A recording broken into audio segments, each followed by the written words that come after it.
Hello students, welcome back to Jobs Adda. I am here with some new current affairs. So let's start. आज का हमारा current affair पहला जो है वो मैं कुछ पर्सनालिटीज़ से स्टार्ट करूँगी. कुछ पर्सनालिटीज़ जो है वो इन दिनों बहुत न्यूज़ में रही हैं. कुछ देखते हैं किस वजह से. First of all Arun Jaitley ji. Arun Jaitley ji आपको पता है हमारे फॉर्मर फाइनेंस मिनिस्टर रह चुके हैं. इन्होंने बहुत ज़्यादा रिफॉर्म्स लाए हैं हमारी इकोनॉमी को लेकर. एंड ये न्यूज़ में इसलिए हैं कि इनके नाम पे रिक्रिएशन कम स्पोर्ट्स कॉम्प्लेक्स बनाया जा रहा है जम्मू में, हीरानगर में. सो इनको इतनी इम्पोर्टेंस क्यों दी जा रही है? ऑब्वियसली एक तो आपको पता है हमारे इंडिया के फाइनेंस मिनिस्टर रह चुके हैं और बहुत ज़्यादा इन्होंने रिफॉर्म्स लाए हैं और हमारी इकोनॉमी को ग्रो करवाने में इनका बहुत बड़ा हाथ था. और इनकी कुछ पॉलिसीज़ ऐसी जो हम अभी पढ़ेंगे आगे वो आज के ज़माने में बहुत रोल प्ले कर रही हैं हमारे जीडीपी की ग्रोथ में. ओके. सेकेंडली अरुण जेटली जो हैं उनकी जो स्पाउस जो उनकी वाइफ हैं वो जम्मू एंड कश्मीर के जो फॉर्मर फाइनेंस मिनिस्टर थे उनकी बेटी थी. सो ऑब्वियसली हमारा फ़र्ज़ बनता है कि हमारे जो स्टेट की हमारे यूटी की जो लड़की हैं उनकी इनसे शादी हुई है तो ये हमारे यहाँ के दामाद हुए. सो जोक्स अपार्ट, बट इन्होंने यहाँ के लिए बहुत काम किया. इन्होंने जे.एंड.के की डेवलपमेंट के लिए भी बहुत आवाज़ उठाई है. सो ये आपको पता होना चाहिए कि हीरानगर में इनके नाम पे रिक्रिएशन कम स्पोर्ट्स कॉम्प्लेक्स बनाया जा रहा है. और जो हमारे यूनियन जो पीएमओ है हमारे डॉक्टर जितेंद्र सिंह जी, उन्होंने बोला है कि ये जो काम है ये थोड़ा फास्ट पेस पे करना होगा ताकि ये जल्दी से जल्दी कंप्लीट हो सके. सो अब इन्होंने किया क्या है हमें ये पता होना चाहिए.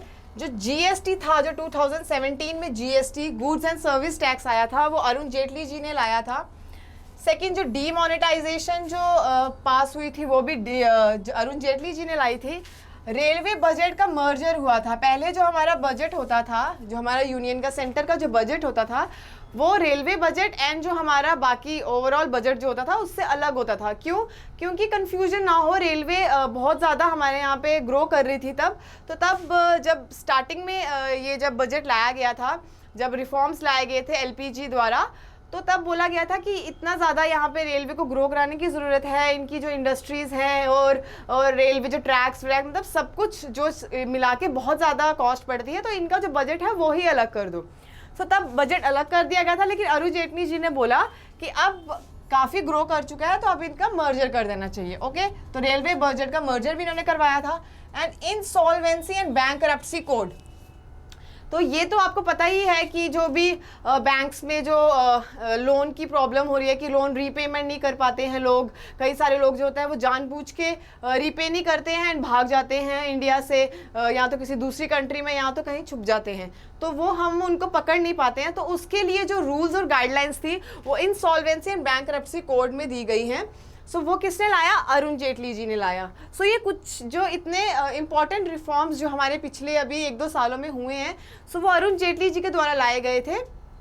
सो इसलिए उनका जो उनके ऊपर जो ये स्पोर्ट्स कॉम्प्लेक्स बनना और इवन दिल्ली में फरीद कोटला जो वहाँ पे क्रिकेट स्टेडियम है वो भी अरुण जेटली जी के नाम पे अब कर दिया गया है. सो ये कोई छोटी चीज़ नहीं है, बहुत बड़ी चीज़ है क्योंकि इन्होंने इतने ज़्यादा रिफॉर्म्स लाए हैं. सो उन पे थोड़ा सा ट्रिब्यूट तो हमें भी देना बनता है. Okay. So next is PV Narasimha Rao. PV Narasimha Rao कौन थे? ये हमारे 9th prime minister of India थे.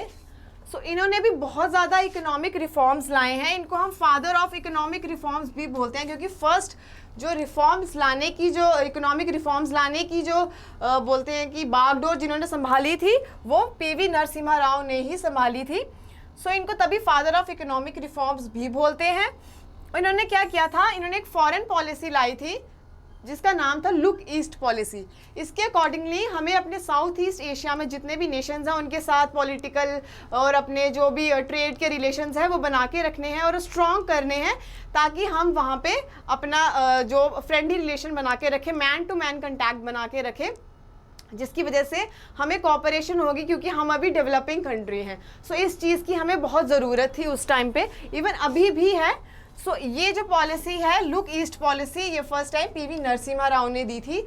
अब उसको चेंज करके एक्ट ईस्ट पॉलिसी कर दिया गया है. That's a different thing. But जो फर्स्ट टाइम इंट्रोड्यूस किया था वो पीवी नरसिम्हा राव ने किया था। सो ये इंपॉर्टेंट हो जाता है आपके लिए। ओके, एग्जामिनर ऐसे क्वेश्चंस पूछ सकता है कि लुक ईस्ट पॉलिसी जो पहले अभी बहुत न्यूज़ में है वो किसके द्वारा लाई गई थी। ऑब्वियसली हम इसको अभी फॉलो नहीं करते, अभी हम एक्ट ईस्ट पॉलिसी को फॉलो करते हैं, बट ये न्यूज़ में है तो ये इंपॉर्टेंट हो जाती है। ओके, इनको father of Indian nuclear program भी कहा जाता है। आपको पता है कि जो फर्स्ट न्यूक्लियर जो हमने टेस्ट किया था पोखरान में, पोखरान न्यूक्लियर टेस्टिंग जो की थी वो भी पीवी नरसिम्हा राव के कार्यकाल में ही की थी। सो दैट्स वाई इनको father of Indian nuclear program भी कहा जाता है, क्योंकि फर्स्ट टेस्टिंग जो है इनके जो शासन में ही हुई गई थी। Okay, then last but most important 73rd and 74th amendment acts. ये आपको पता है क्यों लाए गए, पंचायत के लिए और म्यूनसिपैलिटी के लिए। एंड ये ज़रूरत क्यों थी हमें, क्योंकि हमारे जो फोर फादर्स थे जिन्होंने कॉन्स्टिट्यूशन को फ्रेम किया था, उन्होंने बोला था कि जो भी हमारी गवर्नेंस होगी या जो भी हमारी डेमोक्रेसी होगी वो ग्रास रूट लेवल से स्टार्ट होनी चाहिए, क्योंकि वहीं से जो है हमें अपनी गवर्नेंस जो है बेस्ट होती हुई दिखेगी। सो इसके लिए हमारे डीपीएसपी में भी रूल्स बने हैं, आपको पता है। इवन गांधी जी ने भी पंचायत की फॉर्मेशन के लिए बोला गया था विलेजेस में। सो उन्होंने तब इतना फोर्स इसलिए नहीं किया, उन्होंने डीपीएसपी में इसलिए डाल दिया क्योंकि तब इतने ज़्यादा हमारे पास फंड्स नहीं थे। लेकिन पीवी नरसिम्हा राव जब प्राइम मिनिस्टर बने तो उन्होंने बोला कि अब इस चीज़ की ज़रूरत है और अब हम काफ़ी ग्रो कर चुके हैं। सो दैट्स वाई ये दो एक्ट्स उन्होंने लाए, और ये दो एक्ट्स बहुत इंपॉर्टेंट हो जाते हैं आपके लिए, इसलिए कि 73rd और 74th अमेंडमेंट एक्ट में क्या हुआ था, क्या चेंजेस हुए थे, ऐसा क्या लाया गया था, कौन कौन से शेड्यूल, इसमें 11th and 12th schedule add हुआ था। 11th ऐड हुआ था पंचायत के लिए, 12th ऐड हुआ था म्यूनसिपल बॉडीज़ के लिए, म्यूनसिपल कमेटीज़ के लिए। सो ये चीज़ें आपको पता होनी चाहिए, ये न्यूज़ में है तो ये इंपॉर्टेंट हो जाती हैं। देखिए, एक शख्सियत के न्यूज़ में होने से आपका कितना ज़्यादा जो टॉपिक है, कितना ज़्यादा जो सिलेबस है उसमें कवर हो जाता है static portion. So that's Y current affairs जो है यहाँ पे इंपॉर्टेंट रोल प्ले करते हैं। Okay, next Bankim Chandra Chattopadhyay. अब बंकिम चंद्र चट्टोपाध्याय कौन थे? ये Indian novelist, poet and journalist थे। ठीक है, नेशनल जब हमारी जो नेशनलिस्ट मूवमेंट जो चलती थी हमारी, उनमें भी इनका बहुत काम था, क्योंकि इन्होंने बहुत सारी पोएम्स लिखी हैं। वैसी बहुत सारी ये जो अपना जर्नलिज्म में ये बहुत सारा लिखते थे कि ब्रिटिश हमारे ऊपर किस तरह से जुल्म करते हैं, और बहुत सारी इन्होंने बुक्स भी लिखी हैं। सो क्या था, इनको साहित्य सम्राट बोला जाता है। साहित्य मतलब लिटरेचर का सम्राट। ओके, सो इनको साहित्य सम्राट क्यों बोला जाता है? क्योंकि इन्होंने जो भी बुक्स लिखी हैं वो जो है आज के ऑथर्स के लिए वो बेस बनाती हैं। ओके, इनको टाइटल मिला राय बहादुर का। ठीक है, ये भी पता होना चाहिए कि राय बहादुर का टाइटल किसको मिला था। राय बहादुर का टाइटल मिला था बंकिम चंद्र चट्टोपाध्याय को। ओके, देन इन्होंने एक बुक लिखी थी बंगाली में, जिसको बंगाली फिक्शन नाम से, मतलब फिक्शन मतलब कि अपने ही सोच से उन्होंने लिखी थी। ये कोई रियलिटी में ऐसा हुआ नहीं था, बट उन्होंने ये फिक्शन जो उन्होंने लिखी उसका नाम था आनंद मठ। ओके, और उसको पब्लिश किया गया था 1882 में। आनंद मठ जो है वो बहुत इंपॉर्टेंट बुक है, ये आपको पता होना चाहिए। कभी भी एग्जामिनर पूछ सकता है कि आनंद मठ का जो ऑथर था वो कौन था और उनको क्या टाइटल प्राप्त हुआ था। ये सब आपको क्वेश्चन छोटे छोटे ये पता होने चाहिए।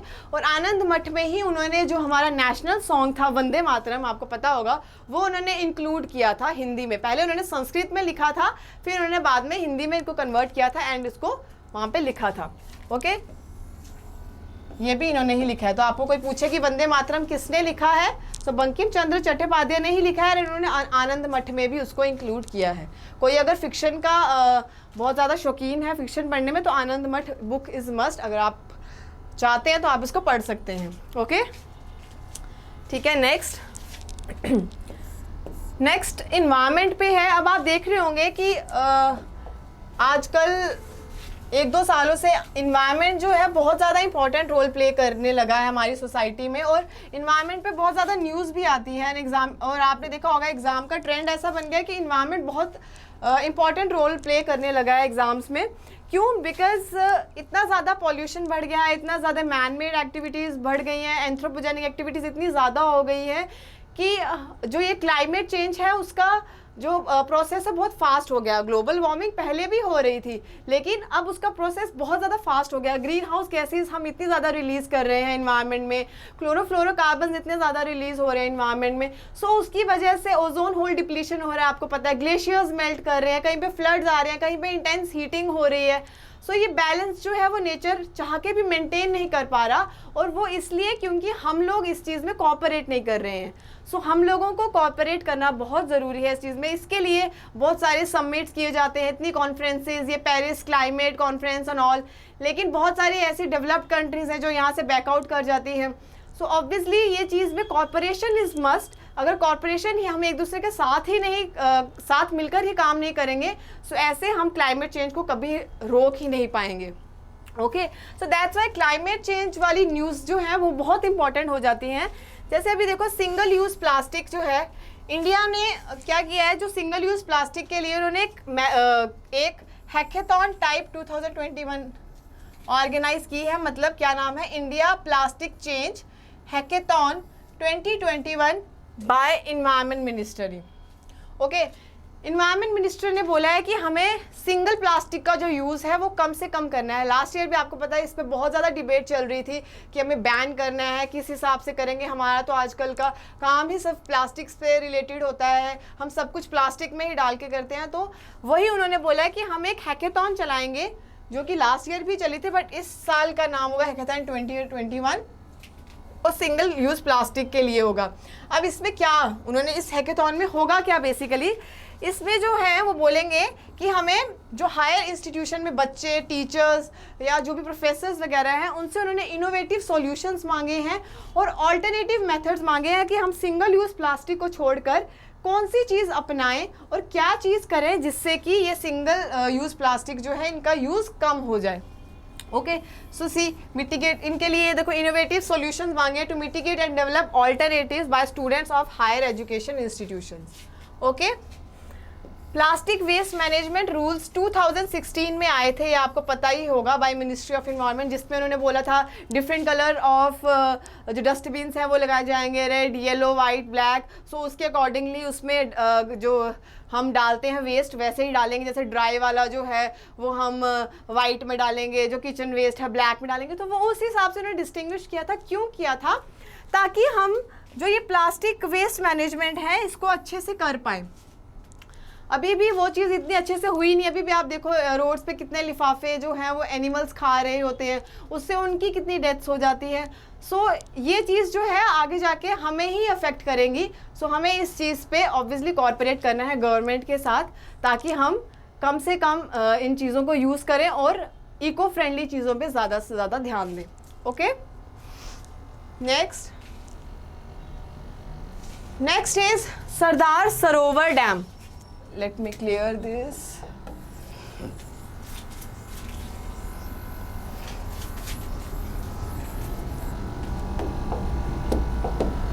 Okay, Sardar Sarovar dam. Sardar Sarovar dam जो है ये न्यूज़ में इसलिए है क्योंकि फर्स्ट टाइम इसमें इरिगेशन, जो इसका पानी है वो इरिगेशन के लिए समर्स में फर्स्ट टाइम यूज़ किया जाएगा। और अब बेसिकली सरदार सरोवर डैम है कहाँ पे और क्या कौन कौन सी रिवर पे है, ये किस किस को ये शेयर करते हैं, कौन कौन इसमें शेयर करते हैं वाटर, ये पता होना चाहिए।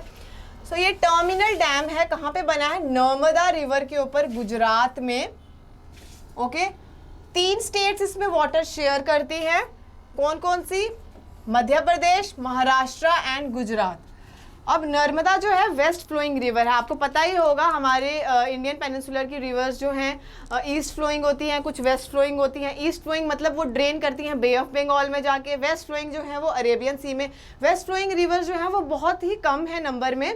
सो नर्मदा उनमें से एक है एंड काफ़ी इंपॉर्टेंट रोल प्ले करती है। क्यों? क्योंकि ये 3 कंट्रीज़ को वाटर देती है। अब 3 कंट्रीज में से मध्य प्रदेश का सबसे ज़्यादा शेयर है, देन महाराष्ट्र लास्ट में आती है, गुजरात, क्योंकि गुजरात जो है वो टर्मिनल है, लास्ट स्टेट है जहाँ से नर्मदा जाके फिर अरेबियन सी में मिल जाती है। ओके, अब ये बोला गया है कि सरदार सरोवर डैम बेसिकली ये हाइड्रो इलेक्ट्रिक प्रोजेक्ट है, तो ऑब्वियसली बिजली प्रोवाइड करता है, लेकिन गर्मियों मतलब इतनी ज़्यादा गर्मी बढ़ गई, इतनी इंटेंस हीटिंग हो रही है कि first time in the history इसका पानी जो है वो इरिगेशन प्रोजेक्ट के लिए यूज़ होगा। Okay, so let me erase this. Next, okay, Ladakh reserved all jobs for region residents. अब ये प्रोविजन इसलिए लाई गई एलजी के द्वारा क्योंकि लास्ट ईयर आपको पता है कि JNK की गवर्नमेंट एग्जाम्स के लिए जम्मू एंड कश्मीर गवर्नमेंट ने क्या किया था, डोमिसाइल का उन्होंने बोला था कि डोमिसाइल जिसके पास होगा वही एग्ज़ाम में पार्टिसिपेट कर सकता है, वही अप्लाई कर सकता है।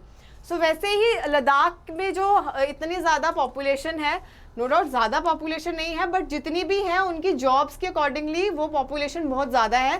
सो दैट्स वाई उन्होंने रिजर्व कर दी ताकि वहाँ के जो रेजिडेंट्स हैं उनको प्रॉफिट हो सके, जो इतने सालों से वो वहाँ पे पिछड़े हुए थे।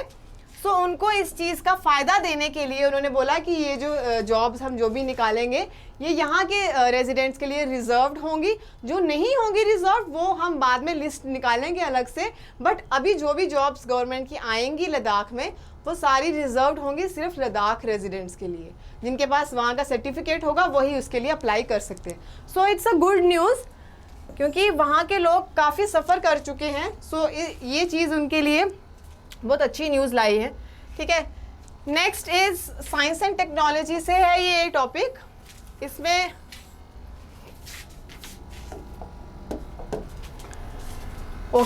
इसमें मिसाइल के बारे में बताया गया है, अग्नि प्राइम मिसाइल। ये कोई न्यू इनोवेशन नहीं है, इस सीरीज़ की मिसाइल जो है पहले भी इंडिया जो है यूज़ कर रहा है, पर बेसिकली ये है क्या, ये एडवांस वर्जन है अग्नि 1 मिसाइल का। जो इसका पहला वर्जन था वो था अग्नि 1 मिसाइल, अब इसका एडवांस वर्जन आया है अग्नि प्राइम। ये है क्या, ये शॉर्ट रेंज बैलिस्टिक मिसाइल है that will have a range of 1000 to 1500 kilometre and ये सरफेस टू सरफेस मिसाइल है। आपने फिजिक्स में पढ़ा ही होगा कि जो ट्रेजेक्ट्री फॉलो करते हैं ये आपने पढ़ा होगा, पैराबोला मूवमेंट्स होते हैं। तो ये जो मिसाइल है ये भी बैलिस्टिक मिसाइल है, सरफेस टू सरफेस, यहाँ से निकली ये ऐसे ट्रेजेक्ट्री फॉलो करके, पर 1000 to 1500 किलोमीटर तक ही इनकी रेंज है। ओके, सो ये आपको पता होना चाहिए रिसेंटली कि कौन सी मिसाइल इंडिया ने जो है इंडिजिनस मिसाइल है, बट उसका जो एडवांस वर्जन है दैट इज़ अग्नि प्राइम, वो भी लॉन्च कर दिया है। ओके, नेक्स्ट ये हेल्थ से रिलेटेड है, that is delta plus variant. अब आपको पता ही है कि अभी डेल्टा वेरिएंट जाके ख़त्म हुआ एंड अब बोल रहे हैं कि कोविड की 3rd वेव आ सकती है। सो आप प्लीज़ प्रिकॉशंस फॉलो करें और अपनी गवर्नमेंट को सपोर्ट करें इसमें, ताकि वो जो केसेस हैं वो कम कर सकें। एंड डेल्टा प्लस वेरिएंट हमारे लिए ज़्यादा इम्पॉर्टेंट इसलिए है, आपको पता होना चाहिए कि जो इसकी ये जो है इसकी जो ट्रांसमिसिबिलिटी मतलब ट्रांसफ़र होने की क्षमता, कि एक पर्सन से, आपको पता है ये कंटैक्ट से फैलता है, सो एक पर्सन से दूसरे पर्सन तक ये बहुत जल्दी ही ट्रांसफ़र हो सकता है। सो ये जो है इसका मेन जो हमें सोचने वाली चीज़ है और हमें जो डरने वाली चीज़ है कि ये बहुत जल्दी ट्रांसफ़र होता है। सो तभी जो है इसका जो इफ़ेक्ट है बॉडी पे वो थोड़ा ज़्यादा दिखाई देता है और बहुत ज़्यादा लंग्स को इफ़ेक्ट करता है। सो ये चीज़ जो है आपको पता होनी चाहिए कि डेल्टा प्लस वेरिएंट है क्या। ये जो कोविड-19 वायरस है उसका ही म्यूटेटेड फॉर्म है, कुछ अलग से कोई वायरस नहीं है, ना कुछ अलग से कोई साइंस एंड टेक्नोलॉजी ने कोई हमारी इनोवेशन नहीं की है। ये कोविड-19 का जो है म्यूटेटेड वर्जन है। ओके, ये आपको पता होना चाहिए क्योंकि कभी भी कंफ्यूज करने के लिए क्वेश्चन पूछ सकता है examiner. So you never know, आपको हर चीज़ के लिए तैयार रहना चाहिए। Okay, so next is Toycathon. Now what is Toycathon? अब आपको पता चल गया होगा, आधा कर लो ऐसे। टॉयकाथॉन मतलब टॉय के लिए बेसिकली एक जो टॉयज़ बनाती है हमारी मिनिस्ट्री, या जो भी डिपार्टमेंट या जो भी इंडस्ट्रीज़, उनके ऊपर ये एक फोकस दिया जा रहा है कि हमें ऐसे टॉयज़ बनाने हैं जो हमारे कल्चर को प्रमोट करें, जो बच्चों के लिए हेल्पफुल हो, एजुकेशन में हेल्प करें।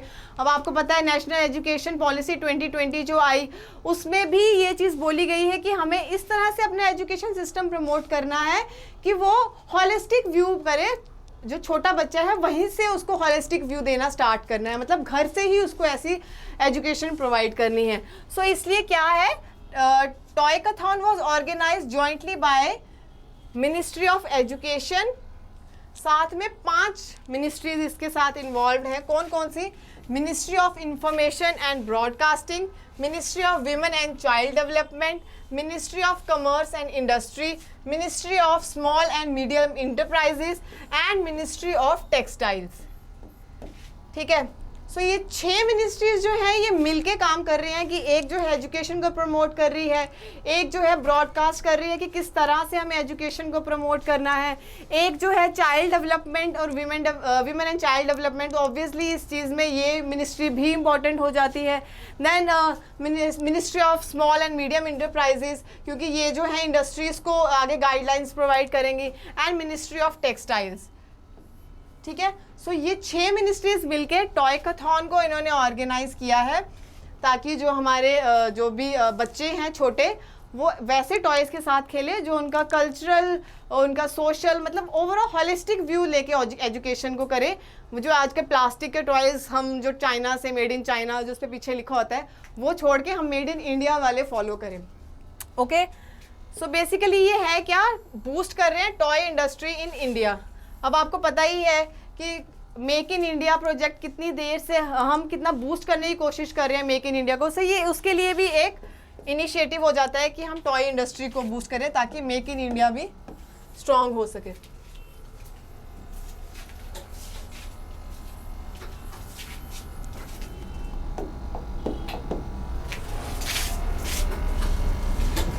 Okay, next is India Bhutan environment cooperation. अभी 2-3 दिन पहले हमने पढ़ा था कि इंडिया भूटान ने टैक्सेशन पॉलिसी के ऊपर भी एक एग्रीमेंट साइन किया है। सो इंडिया जो है उसमें टैक्स के लिए उसको गाइड करेगा कि किस हिसाब से उसको टैक्सेशन पॉलिसी बनानी है इंटरनेशनल लेवल पे। सो अब इंडिया भूटान जो है इन्वायरमेंट कोऑपरेशन के लिए भी साथ आए हैं, ताकि ये जो क्लाइमेट चेंज है और जो सस्टेनेबल गोल्स हैं उनको हम जल्द से जल्दी अचीव कर सकें। सो ये आपको पता होना चाहिए। ठीक है, नेक्स्ट इज़ सी स्नॉट। ये इन्वायरमेंट से रिलेटेड आ जाता है फिर से। अब सी स्नॉट है क्या, आपको पता ही होगा, जब जो भी वाटर बॉडीज़ होती हैं, चाहे वो ओशियन हो, कोई भी रिवर हो, कुछ भी हो, लेक, पॉन्ड, कुछ भी हो, जब उनका पानी जो है ज़्यादा, उनका वाटर जो टेम्परेचर है वो राइज़ कर जाता है। सो उसकी वजह से क्या होता है, जो एल्गी होते हैं वो ऊपर फ्लोट करने लग जाते हैं, जिसकी वजह से क्या होता है कि जो सन रेज है वो नीचे तक पहुँच नहीं पाती, और जो भी प्लांट्स नीचे होते हैं वो अपना फोटोसिंथेसिस बेसिकली कर नहीं पाते हैं। सो इसके लिए क्या होता है, हमारा मरीन इन्वायरमेंट जो बहुत ज़्यादा इफेक्ट हो जाता है। सो अब इसी चीज़ को बोलते हैं सी स्नॉट। अब ये सी स्नॉट हुआ कहाँ है, ये सी स्नॉट हुआ है टर्की के सी ऑफ मरमरा में। अब इसकी डेफिनेशन आपको पता होनी चाहिए। सी स्नॉट जो है मरीन म्यूसिलेज है which floats up on the sea on the surface of sea like brown flame. मतलब जो एल्गी हो जाता है ना, वो जो ग्रीन ग्रीन ब्राउन ब्राउन सा हो जाता है ऊपर वाटर के, उसको बोलते हैं सी स्नॉट। ओके, ये बेसिकली थिक स्लाइमी लेयर होती है ऑर्गेनिक मैटर की, looks like viscous brown foamy substance. Okay, problem कहाँ क्रिएट करता है ये मरीन इकोसिस्टम में, सिर्फ मरीन इकोसिस्टम को अफेक्ट नहीं करेगा ये, उसके साथ जो हमारे फिशरमैन हैं, जो फिशरीज़ में जिनका सारा उनका इकोनॉमिक जो डिपेंडेंट होती है, वो उस चीज़ को भी अफेक्ट कर देगा। फिर उसके बाद जो टूरिज़्म है उसको इफेक्ट करेगा, लोग जाएंगे ही नहीं। सो कितनी ज़्यादा कंट्रीज़ जो हैं वो अपने टूरिज़्म पे ही अपनी इकोनॉमी को चलाती हैं। सो ऑब्वियसली ये चीज़ एक चीज़ को इफेक्ट नहीं करती, ये ओवरऑल बहुत सारी रिलेटेड चीज़ें होती हैं जिनको इफेक्ट करती हैं। सो ये आपको पता होनी चाहिए। एंड मोस्ट इम्पॉर्टेंटली हेल्थ में भी ये चीज़ को रिलेट करती है। वो जो health bond water bond disease है उसको भी कॉज करेंगे, दैट इज़ कॉलरा। ये एक वाटर बॉन्ड डिजीज़ है जिसका आपको पता है डायसेंट्री हो जाती है, डायरिया हो जाता है, देन आपका नोशिया स्टार्ट हो जाता है। सो ये जो कॉलरा जो बीमारी है ये भी इससे फैल सकती है। ओके, सो ये आपको पता होने चाहिए कुछ पॉइंट्स कि एग्जामिनर कहीं से भी उठा के ला सकता है, तो आपको तब कंफ्यूज ना हो जाओ कि ये कौन से टॉपिक से आया है।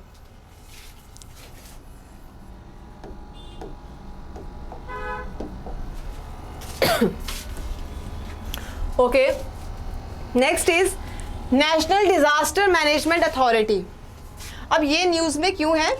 क्योंकि सुप्रीम कोर्ट ने इनको ऑर्डर दिया है कि जो भी कोविड-19 की वजह से फैमिलीज़ जो हैं अफेक्टेड हुई हैं, मतलब कि उनके जो मेंबर्स हैं उनकी डेथ हुई है कोविड-19 पेंडेमिक की वजह से, सो आपको गवर्नमेंट को उनको पैसे देने होते हैं, एक्स ग्रेशिया बोलते हैं उसको। सो उनको फंड्स प्रोवाइड करने होते हैं, तो उसके लिए जो गाइडलाइंस, जो भी रूल्स हैं, कितना देना है, कैसे देना है, सो वो सब उन्होंने बोला है कि एनडीएमए को कि आप बनाओगे। अब एनडीएमए है क्या, किस मिनिस्ट्री के अंडर आती है? एनडीएमए है नेशनल डिजास्टर मैनेजमेंट अथॉरिटी, ठीक है। मिनिस्ट्री है इसकी होम अफेयर्स। अब इसका एम क्या होता है? इसके जो नाम है उससे ही पता चल जाता है कि ये क्या करता है। कोऑर्डिनेट रिस्पॉन्स टू नेचुरल और man made disasters and for capacity building in disaster resiliency and crisis response. तो ये गवर्नमेंट की अथॉरिटी है। सो बेसिकली इसका काम क्या है कि जो भी डिजास्टर्स आए हैं, चाहे वो नेचुरल हो या मैन मेड हो, सो जो उसकी वजह से क्राइसिस होने वाले हैं या हो चुके हैं, सो उसमें जो हमें प्रिवेंशंस करनी है और जो क्योर करना है वो सब अथॉरिटी ये एनडीएमए ही देखती है। अब ये एस्टैब्लिश क्यों हुई थी? ये डिज़ास्टर मैनेजमेंट एक्ट 2005 के अंदर एस्टैब्लिश हुई थी, मतलब एक स्टैट्यूटरी बॉडी है ये। ओके, एक एक्ट के अंदर बनी है, ठीक है। Now next is Deepika Kumari. ये स्पोर्ट्स से रिलेटेड न्यूज़ है, सो आपको पता होना चाहिए दीपिका कुमारी कौन है। इन्होंने हमारे लिए 3 गोल्ड मेडल्स लाए हैं at archery world cup stage 3 in Paris. Hat trick की है इन्होंने गोल्ड मेडल्स की, कि back to back 3 gold medal लाए हैं आर्चरी में इन्होंने, वो भी। और उसमें जब रैंकिंग की गई, सो उसमें ये टॉप रैंक्ड आर्चर बनी है among women in the world. So कितनी प्राउड की बात है कि हमारे इंडिया की एक लड़की जो कि टॉप रैंक में आई है आर्चरी में अमंग दी वुमेन, वो भी पूरे वर्ल्ड में। Okay, so next is enforcing contracts portal. ये है क्या? ये basically ease of doing business को प्रमोट करने के लिए एक पोर्टल बनाया गया है गवर्नमेंट ऑफ इंडिया द्वारा। और इसमें क्या करेंगे? ये इंप्रूव करेंगे contract enforcement regime in country. Ease of doing business report जो है आपको पता है वर्ल्ड बैंक क्रिएट करती है। 191 इकोनॉमीज जो होती है उनको ध्यान में रख के ये उस हिसाब से रैंकिंग करती है। इसमें 11 इंडिकेटर्स होते हैं जिसके अकॉर्डिंगली ये रैंक करती हैं। आपको इंडिकेटर्स याद करने की ज़रूरत नहीं है, बट उसमें से एक इंडिकेटर होता है इन्फोर्सिंग कॉन्ट्रैक्ट, कि किस हिसाब से जो ये इनका जो भी कोई कॉन्ट्रैक्ट का डिस्प्यूट चल रहा है उसकी सेटलमेंट किस हिसाब से हो रही है, कितनी जल्दी हो रही है, कितने पैसे लग रहे हैं। सो ये उस हिसाब से देखते हैं और रैंक करते हैं। सो इंडिया ने उसी चीज़ को ईज करने के लिए एक पोर्टल बना दिया ताकि जल्दी से जल्दी जो भी डिस्प्यूट्स हैं कॉन्ट्रैक्ट से रिलेटेड इस इंडस्ट्री में, वो जल्दी से जल्दी जो हैं वो उनको हम सॉल्व कर सकें और जल्दी से जल्दी हम रिजल्ट दे सके, ताकि हमारा ईज ऑफ डूइंग बिजनेस में जो रैंक है वो थोड़ा सा ऊपर हो सके। ओके, सो ये पता होना चाहिए ease of doing business report कौन लाता है? वर्ल्ड बैंक लाती है। और हर साल जब इनका रैंक आता है तो इंडिया का कौन सा रैंक है ये आपको पता होना चाहिए।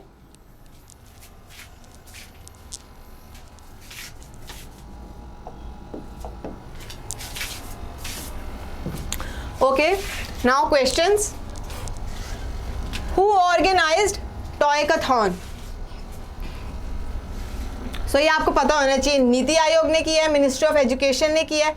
ये तो ऑब्वियसली नहीं है, मिनिस्ट्री ऑफ एजुकेशन है बट अकेली नहीं है, with ministry of textile with collaboration of 5 other ministries. So this is the right answer. Okay, now India and which country signed an MOU for developing corporation between 2 countries in area of environment? सो किसने sign किया है India के साथ environment पे MOU? That is Bhutan. Okay, sea snot outbreak is यहाँ पे आपको definition पता होनी चाहिए. When brown phlegm floats upon the surface, yes it is right. Turkey's Sea of Marmara has witnessed the largest outbreak of sea snot. So this is also right. Turkey's Sea of Marmara क्या है, कहाँ पे है? Turkey में ही है, but ये जो सी है ये रेड सी को एशियन सी के साथ कनेक्ट करता है. तो वर्ल्ड मैप यहाँ पे आप देखो, आपकी मैप एक्सरसाइज इससे फास्ट होगी. कोई भी अगर कंट्री, कोई भी सी, कोई भी जो ऐसी इंटरनेशनल बॉडी कोई भी आती है तो आप उसको पहले मैप में जो है लोकेट कीजिए ताकि आपकी मैप एक्सरसाइज फास्ट हो. So Turkey sea of Marmara, तो इसका आंसर है बोथ. Okay, next.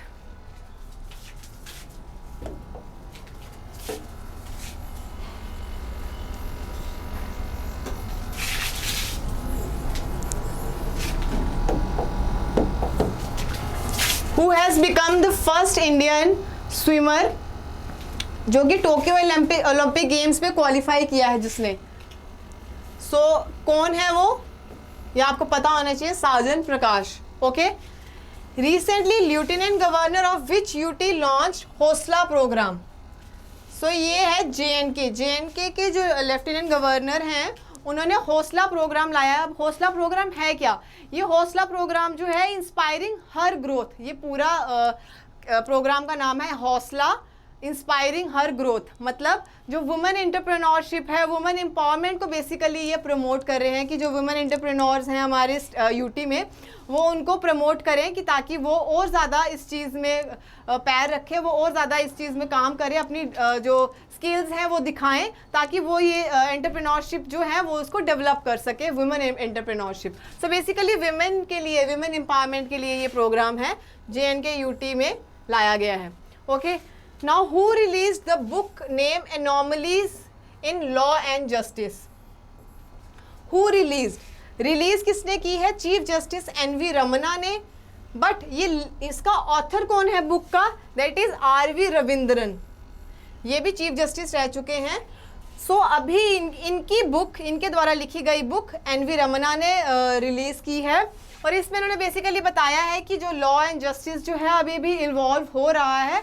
सो लोगों को इस पर फेथ रखना चाहिए. ये नहीं सोचें कि हम पूरे टॉप पे, परफेक्शन पे पहुंच गए हैं. सो अभी भी इंडियन जो लॉ एंड जस्टिस है वो अभी भी इवॉल्व कर रहा है. सो इन्होंने उस पर ही बताए हैं बहुत सारे. सो जो कोई इंटरेस्टेड है पढ़ने में तो वो पढ़ सकता है. ठीक है. Next question is which country has build world second largest hydro electric dam. आपको ये पता होना चाहिए. क्यों? क्योंकि दैट्स चाइना. और फर्स्ट और सेकेंड लार्जेस्ट दोनों डैम जो हैं वो चाइना में हैं. First is three gorges dam, ये भी चाइना में है. And second is बेहतान hydro power station, वो भी चाइना में है, जो कि अभी ये बन रहा है. मतलब उन्होंने बनाना भी अभी काम चल रहा है. सो ओके, ये आपको पता होना चाहिए कि फर्स्ट और second largest hydro power project जो है वो चाइना में ही है. So that's it for today. So thank you students. अगर आपको कोई भी इशू या कोई भी प्रॉब्लम है सो let me know in the comment box. So thank you. मिलते हैं नेक्स्ट क्लास में. Stay safe, stay home.